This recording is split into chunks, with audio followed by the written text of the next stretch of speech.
iniciatyvinės grupės 3 nariai ir mums talkinanti advokatė. Jūs pavardės mūsų regite. Įsivaizduokite, kad čia yra radijo ir televizijos laida. Aš buvęs televizijos ir radijo žurnalistas, nors sako, buvusių nebūna. Taigi man leiskite, kaip ir iniciatyvinės grupės koordinatoriui, šią spaudos konferenciją pradėti labai dideliu prašymu, kad tai, ką jūs čia užsirašysite, ar išgirsite, ar suprasite, būtų nunešta kaip galima toliau. Todėl, kad mes visiškai giliai įsitikinę, jog pradėjome šventą misiją, norėdami atstatyti Lietuvoje demokratijos pradus, bent jau pirminius, tai yra grąžinti žmonėms galimybę ne popieriuje, o realiai spręsti svarbiausius valstybės klausimus, ypač demokratinių teisėtų referendumo būdu. Todėl iniciatyvinė grupė pirmojų klausimų įrašė punktą konstitucinę pataisą, kad referendumas gali būti organizuojamas ir 100 tūkstančių piliečių norų išreiškus į parašais, arba tegu pasilieka Seimas tą iniciatyvą, kaip ji buvo anksčiau nurodyta, mes to nekeičiame. Tačiau iš didelės kitų buvusių referendumų iniciatyvų patirties galiu pasakyti, jog surinkti 300 tūkstančių piliečių parašų yra beprotiškai sunku. Tokios normos nėra ne vienoje mums žinomoje Europos ir pasaulio šalyje. Mes bandome tą kelintą kartą įrodyti, tačiau visi arba akli, arba kurti, arba nežinau, kokį žodį reiktų taikyti. Todėl daugiau kaip 20 kartų Lietuvoje buvo bandyta daryti referendumus piliečių iniciatyva ir nė karto nepavyko. Aš pradėjau nuo 95 metų, kada dar amžinos atminties Kazimieras Antanavičius bandė padaryti jį, mes surinkome tada virš 200 tūkstančių parašų ir būtume ko gero surinkę tuos 300 tūkstančių, tačiau mus pražudė tada neteisingi kai kurie neapgalvoti klausimai, mes buvom 5 klausimus įdėję į tą referendumą. Tai jis pražuvo tada ir visos kitos iniciatyvos žlugo, todėl mes norime atstatyti pirmiausiai tokią galimybę žmonėms, kad tai yra įmanoma, reikia tą padaryti, liudija ir kai kurie kitų jau dabar iš paskos lekiančių politikų pareiškimai. Įtvirtiname vienos Palangiškės pasiūlymų ir visiems mums priimtinų pasiūlymų, kad referendumų priimti sprendimai galėtų būti atkeičiami tik referendumu. Tai yra mums saugiklis, bet kuriuo atveju, jeigu piliečiai išreikš savo valią, ant rytojaus gali koks nors tironas arba tas pats Seimas priimti atvirkščią sprendimą ir mes taip žaisime, nežinau kokį žaidimą iki begalybės, kad to nebūtų. Kiekvienas supratingas pilietis supranta šį reikalą. Kitą punktą mes rašome 47 straipsnį, net rasdami nieko ypatingo, o grąžindami tą straipsnį į pirminę jo būseną, kada buvo patvirtinta referendumų Lietuvos Respublikos konstitucija. Todėl mes nieko čia neišrasdinėjame, tik tai reikalaujame, kad toks svarbus klausimas kaip Lietuvos žemės, miškų, vandenų nuosavybės įteisinimas arba atkeitimas tokios nuostatos būtų sprendžiamas kaip svarbiausias valstybinis klausimas ir tai būtų teikiama tik referendumui. Mes konstatuojame, kad Seimas visiškai savavališkai, visiškai ignoruodamas žmogaus prigimtinę netgi teisę, 2003 metais šį konstitucijos straipsnį pakeitė taip, kad dabar Lietuvos žemė, miškai ir vandenys parceliuojami nesustabdomai ir mūsų negalutiniais, aišku, duomenimis apie 1 milijonas hektarų Lietuvos teritorijos vienaip ar kitaip yra patekęs į užsieniečių įtaką per įvairius statytinius ir įvairiais būdais apeina bet kokias, kad ir minimalias teisinės normas, įsigyjant nuosavybę į žemę. Šis punktas yra absurdiškas tuo, kad kitais metais gegužės mėnesį būtent prasidės, jeigu mes nuspręsime kitaip tauta, prasidės nevaldomas šių sandorių įteisinimas. Ir kaip jūs įsivaizduojate, kaip ir aš įsivaizduoju, 1/6 Lietuvos teritorijos automatiškai taps kitų šalių teritorija. Mes kalbame čia ne apie žemę, vandenis ir miškus kaip prekę, ko negalim būti, o kalbame apie valstybės teritoriją. Todėl mes matome čia ypatingą grėsmę mūsų tautos saugumui ir valstybiniam saugumui ir visoms kitoms iš to išplaukiančioms teisėms. Ir tuo pačiu šį straipsnį truputį papildome labai svarbių punktų, kad bendruomeninės reikšmės gamtos ištekliai būtų išgaunami ir eksploatuojami tik taipogi pritarus referendumo būdu.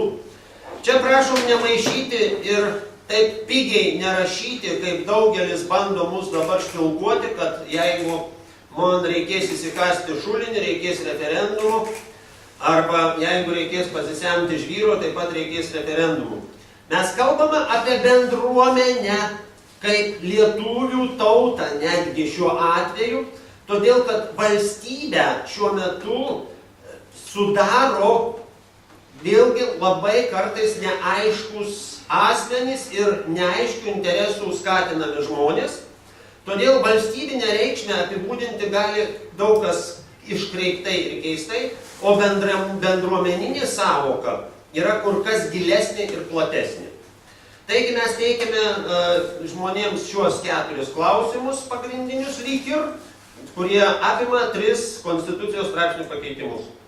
Norėdami šią žinią pernešti per Lietuvą, mes aišku bandėme visas įmanomas priemonės ir man labai apmaudu, kaip buvusiam žurnalistui, nors sako, kad buvusių nebūna. Iš esmės, nei viena redakcija, nei radio, nei televizijos, nei laikraščio visa savo esybę visomis priemonėmis netalkina mums šiame šventame darbe. Epizodiniai rašinėliai pasirodė tai viename, tai kitame leidinyje. Įvairiais kanalais bandydami prasimušti šiek tiek įlindome į vieną kitą radio laidą, šiek tiek epizodiškai iš ankstesnių laidų šmeistelėjome televizijose. Ir iš dabartinių tyrimų ir apklausų regime, kad 90% bemaž Lietuvos žmonių negirdėję apie mūsų iniciatyvą. Tai yra taip apmaudu, taip baisu, kad mes konstatuojame, kad dirbame visiškos informacinės blokados sąlygomis. Negana to, paskutinis ir žymiausias akibrokštas, mes tylėjome ilgai, bandėme susitarti su vyriausia rinkimų komisija ir Lietuvos nacionaliniu radiju ir televizija. Pagal referendumų įstatymą, kuriame numatyta ir iniciatyviniai grupiai, ir oponentams skirti po 7 valandas radio ir televizijos laiko, tai yra išeitų 28 valandos eterio laiko, mums skyrė 7 valandas radio laiko. Ir viskas. Ir negana to, dar tą patį radio laiką atima reklamos būdu, atima žinių būdu, atima įvairių skambučių, tegu jie bus mums ir palankus, tačiau mes nespėjame išdėstyti nuosekliai nei vienos minties, taip kaip, tarkime, aš bandau dėstyti jums dabar, atimdamas jau 10 minučių. Jeigu aš būčiau sėdėjęs radio arba televizijos laidoje, jau mane vedantysis būtų permušęs kelis kartus arba nutraukęs netgi visai necivilizuotai ir visai nežurnalistiškai. Todėl šį sprendimą Vyriausiosios rinkimų komisijos, šią sutartį, tas nuostatas jų mes apskundėme užvakar aukščiausiam administraciniam teismui.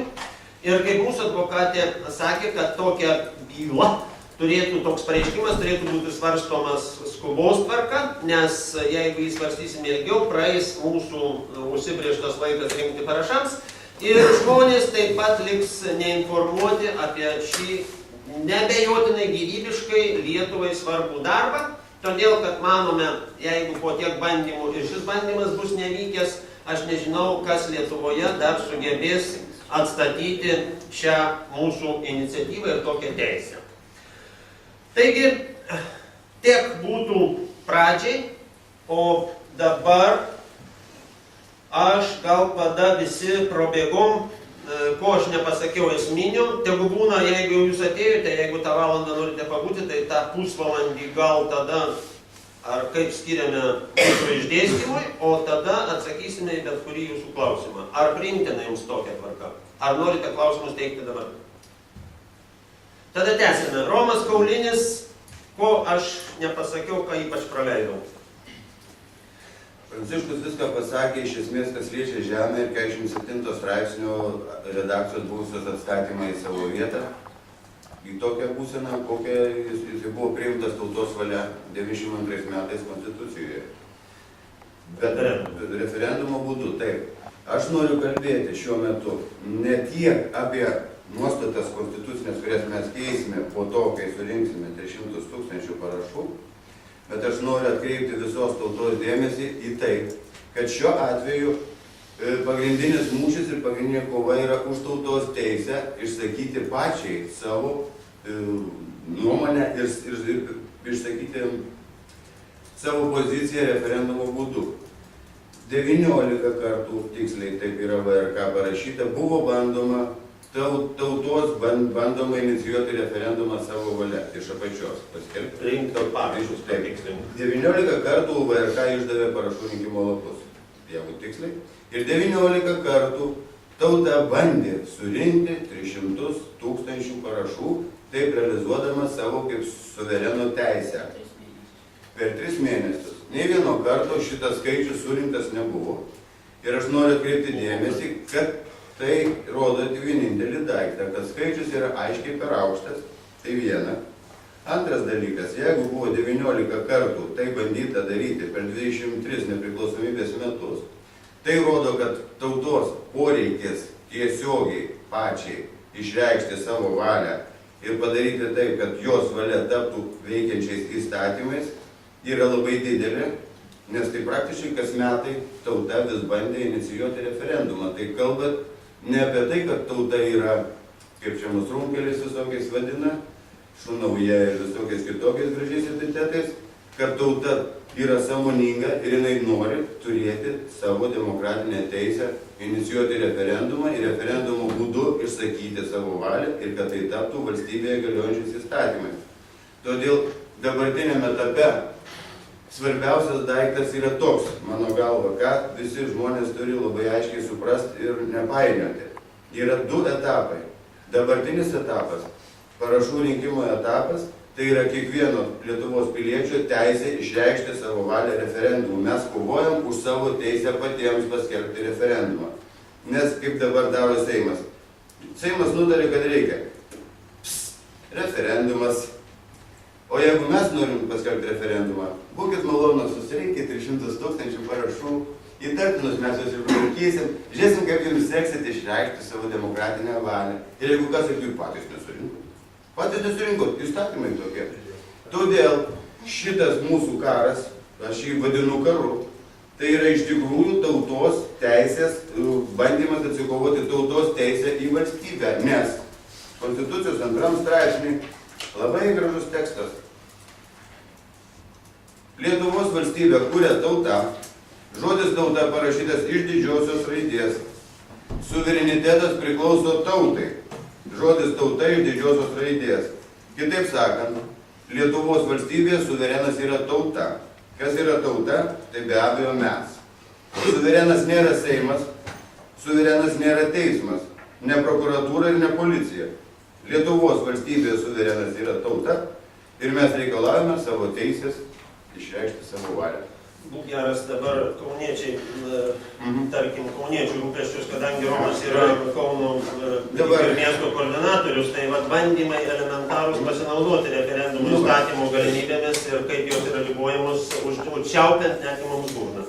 Kadangi pagal referendumo įstatymą paskelbus referendumo iniciatyvą ir išdalinus parašų rinkimo lapus yra skaitoma agitacijos pradžia, tai mes turime teisę rinkti parašus visose nevaldiškose įstaigose, bet viešose erdvėse, galime eiti per butus ir rinkti teisėtai parašus ir mūsų niekas neturi teisės riboti. Tai buvo toks atvejis Kaune Laisvės alėjoje, vyko mūgė, tokia žemės ūkio rūmų inicijuota. Ir ten rengėjams šitos parodos matyt nepatiko mūsų iniciatyva, nes ten pavardę galime minėti. Buvo ten toksai pavardė Juodsnukis, kuris labai prieštarauja šitai iniciatyvai, nes jisai, nežinau, ar jis konservatorius, ar jis kažkoks. Mums patvirtino, kad tai konservatorius. Jisai tiesiog sako, kas čia ir bus, kai kiekvienas maždaug vos neatsiprašau asilas pradės referendumus skelbti, mesgi visiški bepročiai, mesgi negalim žinot, ko tautai reikia ir kas čia ir bus, bet to Lenkai atsiskirs ir iš viso žmonės painioja elementarų dalyką. Vienas dalykas 100 000 referendumų inicijuoti, o jie painioja, kad 100 000 užteks sprendimui priimti. Sprendimui neužteks 100 000, vis tiek reikės 51%, kad tautos pritartų. Tai, bet žmonės užplautais smegenimis visiškai ir nesuvokia elementarių dalykų, kodėl aš sakau, kodėl jie priešinasi. O čia faktas buvo toks. Kauno savivaldybė 2013 m. rugsėjo 4 raštu buvo paprašyta, kad mums leistų rinkti parašus viešose erdvėse, tai papildomo formalumo, kad turėtume raštą, jeigu kas nors kabinėtųsi. 13 metais rugsėjo 4. Mes gavom atsakymą 13 lapkričio 29. Spalio 2 dieną, atsiprašau, kad mes turim patikslinti dėl vietų, kuriuose bus renkami piliečių parašai, privaloma referendumą skelbti. Ir po šiai dienai jokio atsakymo kaip ir nėra. Kitaip sakant, jeigu vyks kažkoks renginys ir kažkoks juosnukis vėl pasikvies policiją, mes vėl turėsim teikti savo asmens dokumentus. Procedūra nemaloni, niekur mūsų netempė, nemušė bananais, nieko nebuvo, bet malonumas menkas, užuot ploja delnai, sakė, tauta bunda, tauta nori išreikšti savo pilietinę poziciją. Jiegi sako, kad mes ne piliečiai, mes buduliai. Mes piliečiai, tik mums neleidžia jais būti. Žodžiu, net ir savivaldybė šiuo atveju laiku neatsako į teisėtus pareiškimus ir ignoruoja elementarų prašymą netgi. Miela Aldona, tada kaip tokie prašymai apskritai turbūt reiktų, ką reiktų prašyti ir ko neprašyti, ko reikalauti mes turėtume? Galėčiau tik tai pacituoti Konstituciją, kad suverenas Lietuvoje yra lietuvių tauta ir mes nieko neturėtume prašyti. Mes visi turime tas teises, tik tai mes turime įsisąmoninti, kad mes čia šeimininkai. Šeimininkai nėra Seimas, nėra vyriausybė, jie privalo būti ir yra mūsų tarnai, mūsų valios vykdytojai. Tačiau iki šiol viskas buvo atvirkščiai. Jie įsivaizduoja tie, kuriuos tauta renka, kuriuos renka lietuviai, partiniai funkcionieriai įsivaizduoja, kad tai jie yra valdovai Lietuvoje. Jie yra niekas, be mūsų jie yra niekas. Ir kai tauta, kai mes visi suprasim, kad mes čia šeimininkai ir mes juos arba renkam, arba nerenkam. Ir aplamai, kai tauta pabus, kai bendruomenės susikurs ir jos pradės aktyviai reikštis ir veikti, mes galėsime pakeisti rinkimų įstatymą, kai savo atstovus deleguos bendruomenė į aukštesnį lygį. Turėtų būti kelių pakopų rinkimai. Pavyzdžiui, bendruomenė iškelia kandidatą į seniūniją arba į rajono savivaldą. Rajono savivalda deleguoja savo atstovą, renka į Seimą arba kitaip tariant į įstatymų leidybą. Taigi, tuomet žmonės išrinktų tuos, kuriuos pažįsta geriausiai, kuriuos žino, kad jie tikrai neina rinktis ten kokių nors kyšių, pinigų, nevykdys korupcinių kokių nors ten užsakymų arba nepasisavins ES lėšų, kurių iki šiol vadina įsisavinimu. Nors stodami į ES mes įsipareigojame laikytis ir ES įstatymų direktyvų, tačiau kiekviena tauta, taip kaip parašyta Konstitucijai, privalo turėti suverenitetą ir aukščiausias įstatymas valstybėje turi būti Konstitucija. Tai yra Lietuvos Konstitucija. Jinai negali būti keičiama, kraipoma, taisoma, bet kieno valia ir bet kaip. Kas dabar yra daroma iki šiol. Geriausias pavyzdys šito, sakyčiau, neteisinės valstybės veikimo būtent ir yra šis klausimas, tai yra Konstitucijos 47 straipsnis, kuris iš pat pradžių priimant naują konstituciją buvo priimtas referendumu ir priimtas tautos valia. Ir jame buvo pasakyta, kad Lietuvos žemė, vandenys, vidaus vandenys, miškai išimtinę teisę priklauso Lietuvos valstybei ir Lietuvos piliečiams. O kasgi atsitiko? 2003 metais Seimas priėmė pataisą šio konstitucijos straipsnio, taip pat priėmė konstitucinį žemės nuosavybės įsigijimo įstatymą, kuriuose šiek tiek kalbama apie Lietuvos valstybės piliečių ir įmonių, tiksliau tariant, sąlygas įsigijimo žemės, tačiau visas įstatymas ir tas konstitucijos straipsnis jau liko skirtas tik tai užsieniui, tik tai Europai. Ir be to dar turėčiau atkreipti dėmesį, iki šiol viešai tai nebuvo niekur paskelbta, matyt nebuvo atrasta, kad šiame konstitucijos 47 straipsnio antroje dalyje, keisdami šią nuostatą, kai žemė buvo, žemės nuosavybės teisė, taip pat miškai ir vandenys buvo pripažinti, kad turi teisę įsigyti ES užsienio piliečiai. Taigi, stojimo sutartyje į ES, kurios iš tikrųjų iki konstitucijos priėmimo, iki šio straipsnio priėmimo Seimas tikrai neskaitė, nes Seime po stiklu guli tokia pusę metro maždaug storio knyga anglų kalba. Po stiklu jos vertimo oficialaus nebuvo ir balsavo už šios pakeitimus. Akivaizdžiai, kad neskaitė yra įrodymas tai, kad ES stojimo sutartyje nebuvo reikalaujama jokios teisės į vidaus vandenis. Priedas numeris 2, kuriame kalbam apie laisvą kapitalo judėjimą, kalba tik tai apie žemę ir miškus. Lietuvaičiai, Seimo nariai, nemanau, kad tai tyčia padarė, nes čia turėjo būti kieno nors labai didelis interesas įrašyti vidaus vandenis.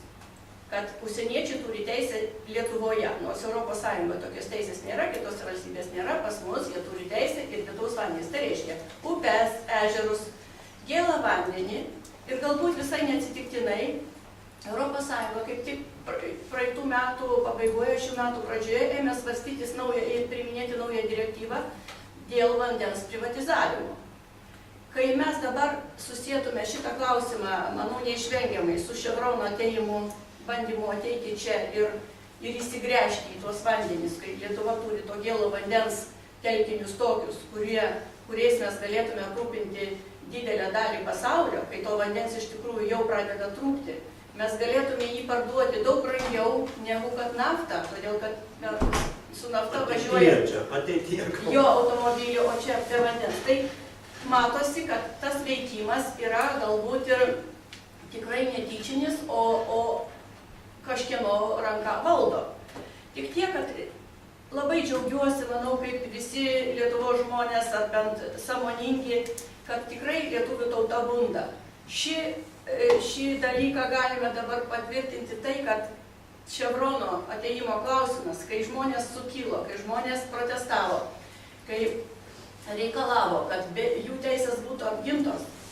Taip pat ir aš prisidėjau prie šio klausimo kiek galėdama, nes pateikiau Seimui visą informaciją apie valstybės kontrolės medžiagą, kuri buvo surinkta, surašyta dar 2009 metais. Apie tai, kad reikia peržiūrėti būtinai gelmių įstatymą ir sureglamentuoti susistatymus, kadangi tai buvo veltui parduodama visiškai, kai dabar nustatyti pradėjo procentus normalius mokesčius, tuomet pasirodė, kad tokiem Chevronam čia nebereikia. Tai taip ir mes turime veikti. Tai dabar šitas klausimas, kur paminėjo gerbiamas Romas Kaulinis, dėl konstitucijos pakeitimų reikalingo, reiškia, 100 000 asmenų skaičius turi būti sprendžiamas nedelsiant ir prioriteto tvarka. Betgi šį referendumą mes, iniciatyvinė grupė, sako, irgi mes, kadangi tikrai palaiko ir prisidedu, pirmiausia siekime apginti savo žemę. Lietuvos žemę, kurios nėra daug, kuri nėra prekė, kuri mūsų motina, kaip kad Bolivija priėmė žemės motinos įstatymą, ir mums tai jis, kad jinai yra gyva ir ją reikia saugoti. Ir mes, neturėdami žemės, mes būsime niekas. Galbūt liks užrašas Lietuva, arba tą lentelę Lenkai supirkę Vilniaus rajone, žemę, ką jie vadino tą Vilniaus kraštu.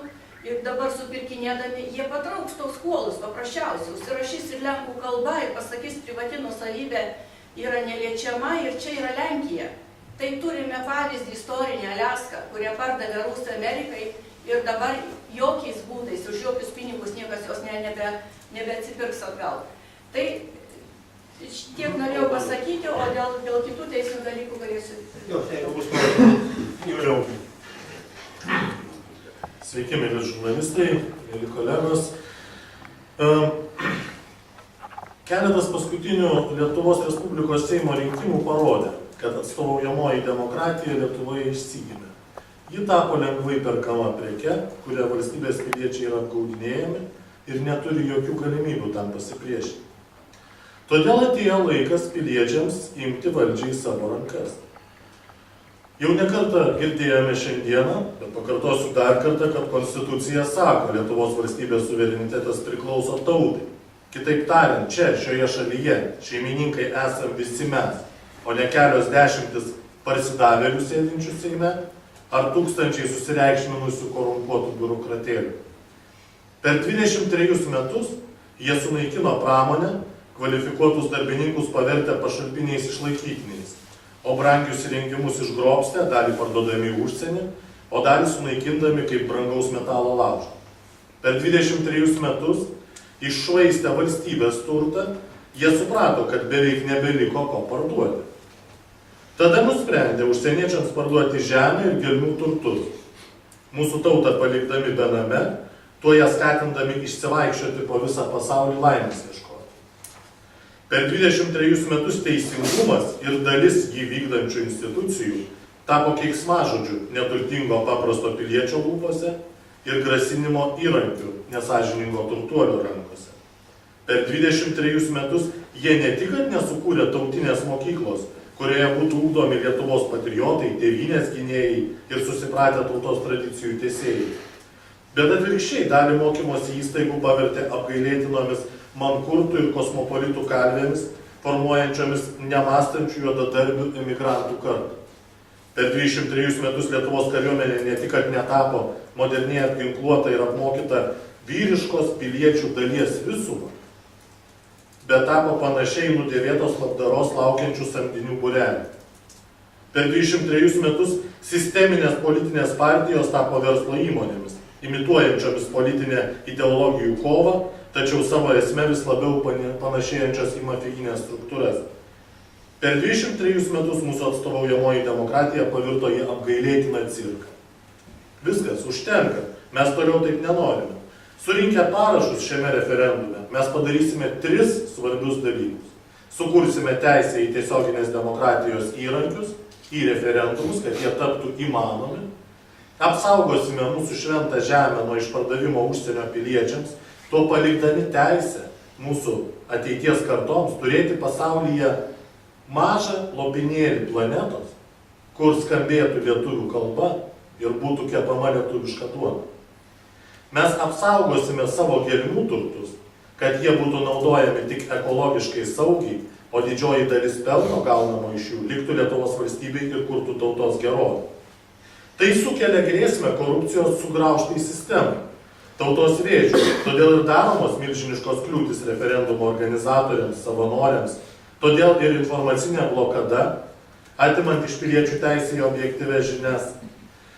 Pavyzdžiui, yra šviežiausia naujiena. Viena iš biudžetinio atkatukų partijų netgi savo prezidiumo vardu išplatino pareiškimą, kad partijos nariams ir rėmėjams ne tik, kad negalima dalyvauti renkant parašus, bet net ir pasirašyti draudžia. Tai čia viena iš buvusių valdančiųjų partijų, kuriai vadovauja toksai Andrius Kubilius. Ir pabaigai pateiksiu alternatyvas dvi. Pirmoji. Šveicarijos piliečiai daugelį svarbių savo šalies klausimų sprendžia referendumu. Žydai savo šalies nepriklausomybę užsitikrino, išpirkdami savo žemės sklypelis po sklypelio iš arabų. Norvegai naudojasi socialinę gerovę, kurią sukuria protingai ir atsakingai valstybės kontroliuojama naudingų iškasenų gavybių. Ir antroji alternatyva. Šiaurės Korėjoje viskas sprendžia diktatorius, žmonės dar iki rinkimų žino, kokie bus rezultatai, netiki savo galimybę kaip nors įtakoti savo ir savo šalies ateitį. Čigonai klajoja šimtmečius, neturėdami savo tautai žemės lopinėlio, daug kur ujami ir nemėgstami. Indėnų gentis prieš keletą šimtmečių už blizgučius ir ugninį vandenį pardavę savo žemę ir jos gelmių turtus gyvena rezervatas. Dabar mes turim šitus ginklus, šitą lapą popieriaus ir šitą tušinuką. Ir vat su šitais ginklais mes privalome apginti pirmąją alternatyvą mūsų tautą. Nes paskui mūsų vaikams ir anūkams reikės imti nebe tušinuką ir lapą popieriaus, o šakes, dalgį, o galbūt ir kulkosvaidį. Gerai, mėlyje, dabar, jeigu neužliūliavom jūsų, tai galim toliau gąsdinti, o būtų geriau, kad ko nors pasinaudotume, jeigu mes jums reikalingi, nes neturime šitų galimybių. Mes leidžiame paskutinius pinigėlius, kuriuos susigraibome bent kiek dami. Nes vėlgi yra absurdas tai, kad kiekvienas žodis, kurį mes referendumo iniciatorių vardus skelbiam, turi eiti pagal politinės reklamos rėmus. Negali net paduoti ko nors žurnalistui, tarkim, ir paprašyti jo, kai jis gerą valią atspausdintų šiame etape straipsnį apie šią iniciatyvą. O turi nurodyti sąskaitą, per sąskaitą pervesti pinigus. Ir tai yra smarkiai kontroliuojama. Netgi tokie dalykai, piliečių iniciatyva pavadinta politinė reklama. Na, mes nesam politikai. Žemė mums lysta iš po kojų, o jie mums vadina kiša politiką. Tai yra absurdas, jeigu politinės partijos tada šitaip finansuojamos, tai kodėl pilietinė iniciatyva absoliučiai nefinansuojama? Absoliučiai. Ir dargi jai visais įmanomais būdais trukdoma. Nu, sugalvokit dar didesnį paradoksą. Aš negaliu sugalvoti. Aš galiu sugalvoti pasipriešinimo būdus, kaip čia buvo sakyta, todėl kad vėlgi, jeigu orientuojantis į konstituciją, tam, kas kėsinasi į teritorinį vientisumą Lietuvos, piliečiai turi teisę priešintis visais įmanomais būdais.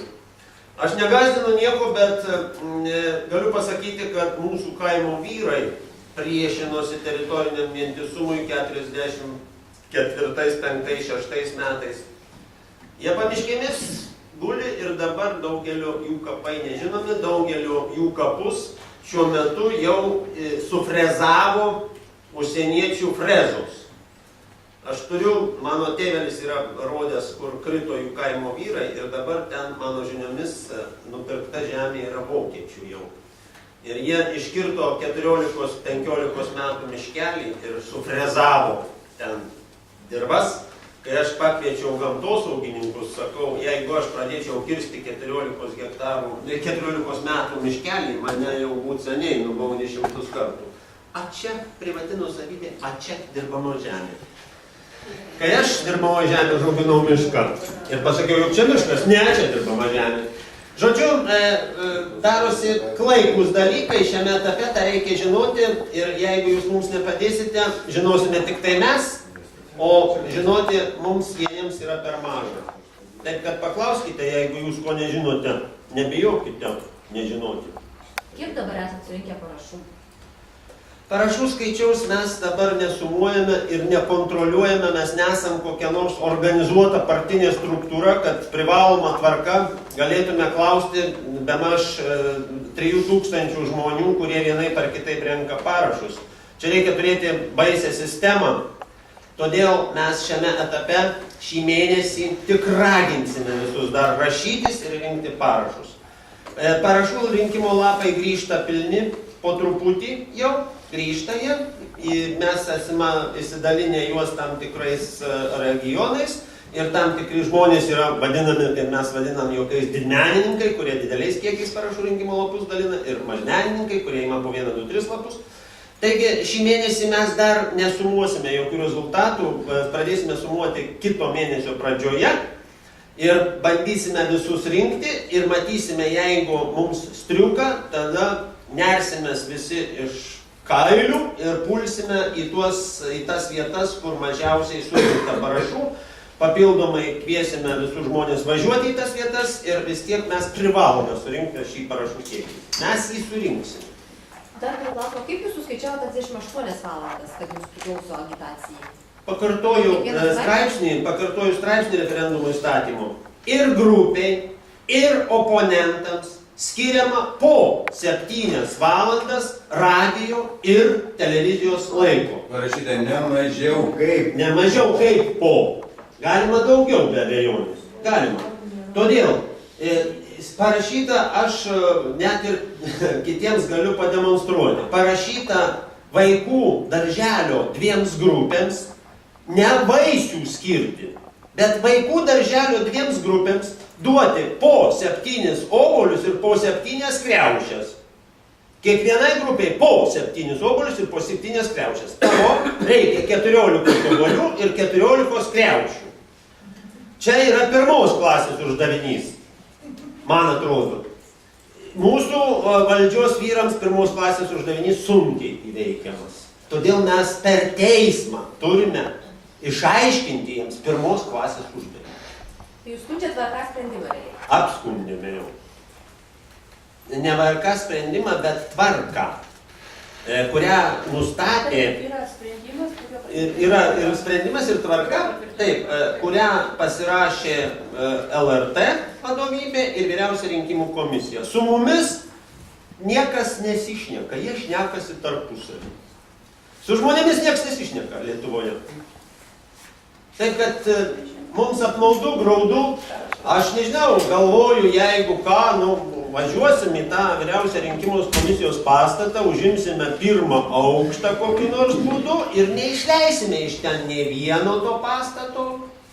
Galbūt. Aš kažkada, matot, galiu pasakyti, kad tokios priemonės yra įmanomos, kadangi aš dirbęs Lietuvos radijoje ir televizijoje, daug metų ir radijoje ir televizijoje.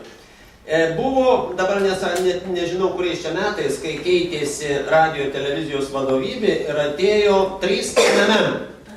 Tai buvo Milaknis, Miliūtė ir Mildažytė. Tai tada šitą kompaniją atėjusi visai iš neaiškios struktūros iššlavė mus visus kūrėjus buvusios radio ir televizijos, visus senbuvius. Visus iškiliausius radio ir televizijos darbuotojus šlavė lauk kaip paskutinės valkatas. Tai aš tada buvau pasiūlęs, čekai berods buvo tuo metu tokis procesas pas juos buvo, tai jie ginkluoti atėjo ir neįleido naujos administracijos į radio ir televizijos pastatą. Ir tuo būdu jie apgynė savo radiją nacionalinę televiziją. Mes dėja, aš buvau suformavęs 10 smaudikų grupę, bet pamažu MMM koncernas pasiūlė darbus tiems mano kolegoms ir jie pamažu išbyrėjo iš grupės ir likau bemaž aš vienas. Todėl aš išėjau tada nabagas. Bet tai ne apie tai kalba. Kalba apie tai, kad dabar nacionalinis radijas ir televizija nei kiek neatstovauja nacionalinių interesų. Ir tai akivaizdi ši nustatyta mums tvarka. O patikslit, galit tai televizijos jūs negavot nei sekundės? Ne. Kada visose ankstesnėse, kur dalyvavau referendumuose, iniciatyvinėse grupėse, kur rinkau parašus, buvo tiesioginės radio ir televizijos transliacijos. Mes galėjome bent televizijos ekrane parodyti savo telefoną pastatę. Dabar mes turime galimybę tik žodžiu pasakyti, paskambinkit šliaužo į kaimą. Ir nėra, o tada bent galėjome telefono numerį parodyti. Dabar ir ta galimybė atimta.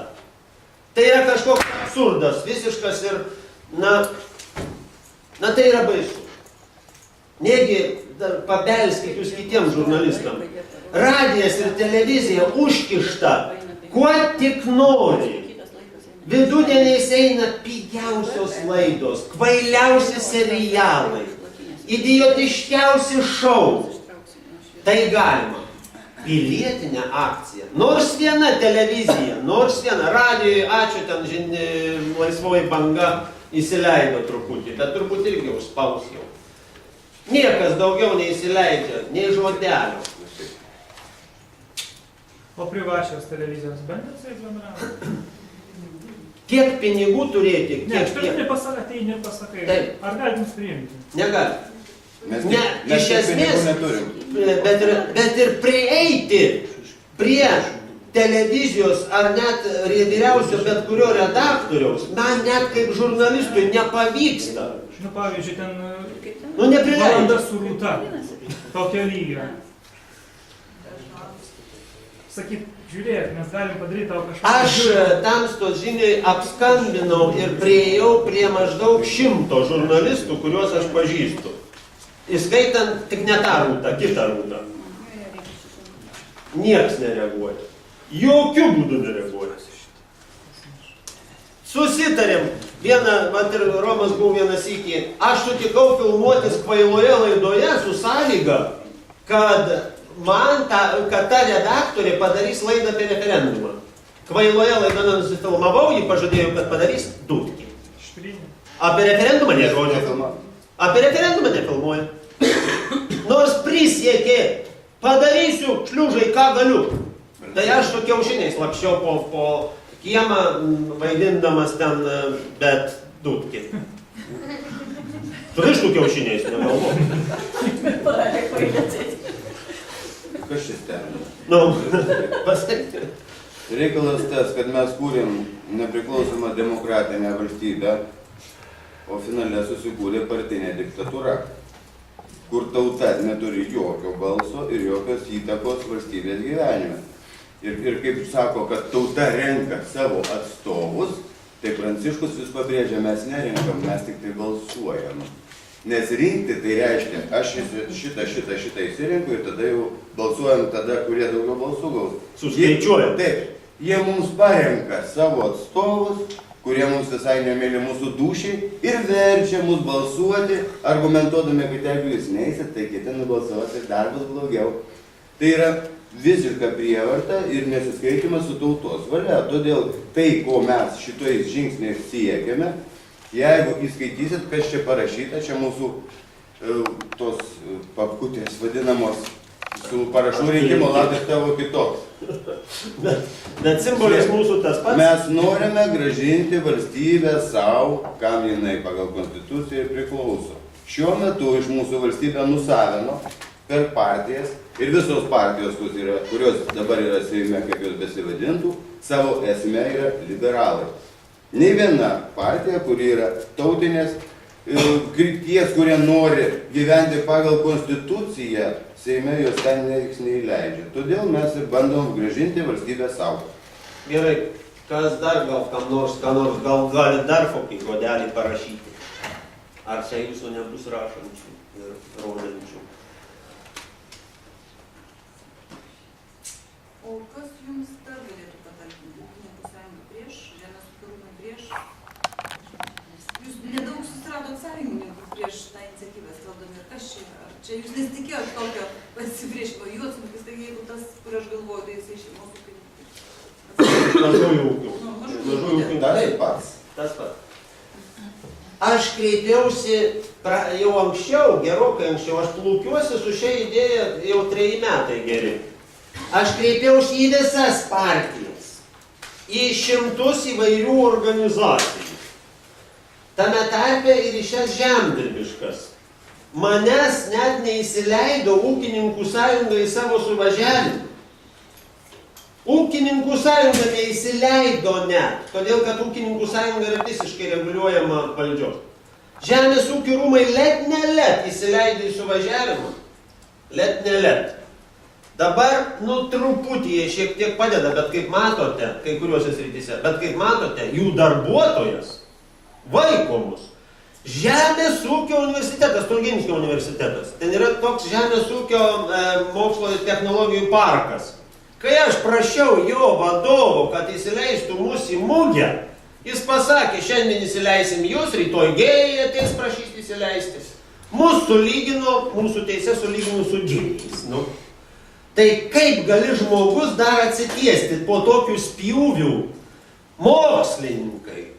Nė vienas kultūros darbuotojas iš esmės, išskyrus keletą, dabar neatėjo ir nepasiūlė. Ateikit ten į tokią įstaigą, pavyzdžiui, Na, net bibliotekas, kai kurias įsiprašėme, suprato bibliotekininkai. Daug padariau per tai eidamas, kad mūsų rajono taryba, sakysime, čia aš apie Kaišiadorį šneku. Rajono taryba, kai prastūmiau tokį kreipimąsi, kad rajono taryba skatina savivaldybės įmonės, organizacijas, jų vadovus ir žmonės dalyvauti referendume, aiškinti jo prasmę ir taip toliau. Kaišiadorių rajone aš problemų neturiu. Kai kurie rajonai taip pat šiek tiek pajudėjo. Kitur griežtai pasakyta visiems biudžetininkam, nelyskit. Mokytojas vienas Šilalėje pabandė rinkti parašus, direktorius pasišaukė, pensininkas, tu greitai į pensiją. Skambina Onas Progelį. Man neleid net paršioką laikyti dabar. Va tokių yra absurdiškų dalykų. Šitokio pasipriešinimo aš tikėjausi. Be abejo, tikėjausi, mes žinojame, kad teks iškęsti milžinišką pasipriešinimą. Tačiau apmaudu yra tai, kad kiti žmonės taip nors truputį paspausti, įsigąsta ir bėga. Aš jau gavau keletą lapų, sakysim, atgal, kur pasakė, šliūžai susikištų tuos lapus su savo referendumu, mane taip iškonevei, kitaip išlojino, aš daugiau gyvenime jo neimsiu. Negali neimk, neturi sveikatos, neik į dvarą, o tie, kurie mes galime, bandome ir šaukiamės tų, kurie dar galite. Jeigu Lietuva jau visai neįgalių kraštas, na, tada jau taip, tada mes liksime amžinių pagai. Bet kai sako, tu nieko čia nepadarysi, tai aš negaliu, jeigu tu nieko negali, tai varyk iš čia, aš padarysiu. Jis padarys, va, nes būrelis yra. Bet kaip malonu, kada tau pritarė ir padeda, ir kaip bjauru, kada pasako, nieko tu čia nepadarysi. Norėjau klausimą užduoti tokį, ką jūsų nuomonė atstovauja valdantieji, va tokia politika, turint omenyje, kad mūsų teritorija žemė yra, na, sakykime, nacionalinė vertybė, vertybinė vertė. Jo, ir jie tą, norėdami tą išparceliuoti, išparduoti, leisdami, kam jie atstovauja, kieno interesus. Jeigu jie mūsų vertybė, faktiškai mūsų pagrindą. Aš pavyzdžiui, neįsivaizduoju, bet įsivaizduoju, tiek Valdovų. Aš norėčiau atsakyti tokią mintimį, kuri manau, kad daug ką paaiškina. Tai pirmiausia, tai buvo priimtas žemės nuosavybės atkūrimo įstatymas, jų buvo nuolat keičiamai, priiminėjimai iš eilės daug, tačiau iki šiol žemės nuosavybė iš tikrųjų tikriesiems savininkams nėra atkurta, o neva atkūrė tie vadinami žemgrobiai. Didžiąją dalį Lietuvos žemės atgavo nebuvusių savininkų teisių perėmėjai, tačiau tie, kuriems ta žemė niekada nepriklausė ir negalėjo priklausyti, iš kokių nors pelkynų, iš miškų, iš kaimų persikėlė į miestus ir panašiai, tai yra milžiniški pinigai. Šitas teisėtumas žemės atkūrimo niekada nebuvo patikrintas, auditas neatliktas ir visi žinome, kuo baigėsi tokiam ponui Junokui jo iniciatyva, kai jis buvo specialiųjų tyrimų tarnybos vadovas, ta žemgrobių byla, kai buvo surasta jau vien Seime esančių žmonių ir žemėtvarkininkų, kurie turi šimtus hektarų, šimtus sklypų, geriausiose, gražiausiose vietose, kitus jau yra pardavę. Jų čia yra pagrindinis interesas parduoti dabar žemę. Greitai ir brangiai ir dar geriausia užsieniečiams, kadangi tuomet jau sunku bus bylinėtis ir atsiimti šitą žemę ir tikrai jinai bus nebe Lietuvos. O čia yra Lietuvos aplamai problema, valdančiųjų problema, kad žmonės sumaišė vertybės. Vertybės yra ne šeima, ne vaikai, ne tauta, o pinigai. Mūsų tauta yra kvailinama, įstojus į Europos Sąjungą, šita bjauria tokia demagogija ir banga, kai mes matome televizijos ekranuose ir nuolat suteikiame eterį konsultuoti būtent dėl finansinių reikalų tvarkymo, būtent bankų atstovams, tie patys veidai, niekas nežino, kad aplamai gali būti kitokie konsultantai, kurie galėtų paaiškinti jaunimui. Nelyskite į skolas, neimkite tų paskolų, nes jūs būsite amžinais vergais.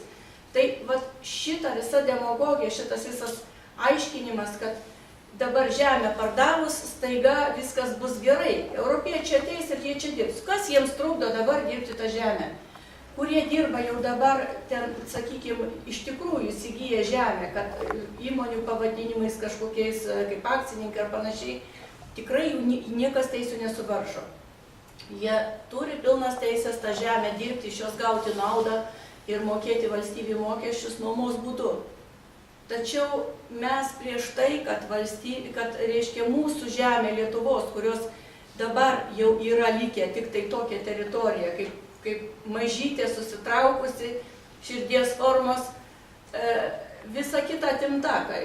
Vieni priskirti Rusijai, kita tam tikromis sutartimis. Lenkija atiteko, Baltarusijai, buvusi LDK teritorija. Jis yra mažyliukė ir tą dabar atrodo kažkam reikia atimti. Reikia atimti būtent tiems, kuriems norisi, kad Lietuva aplamai neegzistuotų. Ir čia norėčiau pridurti, kad vieno tokio rusų filosofo ir politinio veikėjo labai įdomią frazę, kad ar žino, dėl ko tai yra daroma? Todėl, kad visi žino, pasaulis žino, kad Lietuva tai yra su didžiulėmis giliomis šaknimis valstybė, kuri egzistavo, bent jau dabar žinomi istoriniai šaltiniai ir tyrinėjimai rodo iki krikščionybės, 12 maždaug tūkstančių metų. Ir jinai turi tokią jėgą ir tokią šaknis, kad tik Lietuva gali dabar kažką tai padaryti šitoje situacijoje, kai tautos yra nutautinamos, šeimos yra nebepripažįstamos, kai šeimoje atsiranda tėvas numeris 1 ir numeris 2, kai gėjai kelia galvas ir neva čia jų teisės yra neginamos, tai jie tiesiog bijo. Jie nori tą Lietuvą mūsų ir mus padaryti tais beteisiais piliečiais, be žemės ir todėl viskas tai vyksta. Tačiau, kaip minėjau, matosi, tauta bunda, tauta kelia galvą, tauta ruošia referendumus ir manau, kad tikrai mes laimėsime. Trumpai pridursiu, yra toks paprastas virsmas, kai žinai tai paprastas, kai nežinai nepaprastas. Jeigu lietuvis parduoda žemę lietuviui, jis jam parduoda žemę. Jeigu lietuvis parduoda žemę ne Lietuvos piliečiui, jis parduoda Lietuvos valstybės teritorijai. Šitą reikia suprasti. Aš dėl žiniasklaidos vieną sakinį, tiesiog čia nuskambėjo daug tokių, kaip ir galima suprasti priekaištų, bet tikrai noriu pakomentuoti, kad mes tikrai tikime, kad žiniasklaida atsisuks ir tikrai nekaltina nei vienos radijos stoties, nei vienos televizijos ir nei vieno leidinio kažkokia blokada, išskyrus, sakykime, tą nesutarimą su VRK. Tai iš tikrųjų mes tikimės, kad žiniasklaida turi, kaip sakant, pasitaisyti. Volteras pasakė, kad popieriniai pinigai anksčiau ir vėliau visada grįžta prieš savo tikrosios vertės, nulio. Šitą vertą atsiminti. Ir kai žmonės kalba, kad užsieniečiai pirk žemę ir čia investuos, tai yra absurdas. Nes pirkdamas žemę jis jau investuoja. Nes jisai padaro, kad jo popierinis pinigas turėtų amžiną vertę, kaip amžina vertė yra žemės. Žemai lenkimės tada tuo kartu, ane? Iki kokių nors pasimatymų, skambinkit, rašykit.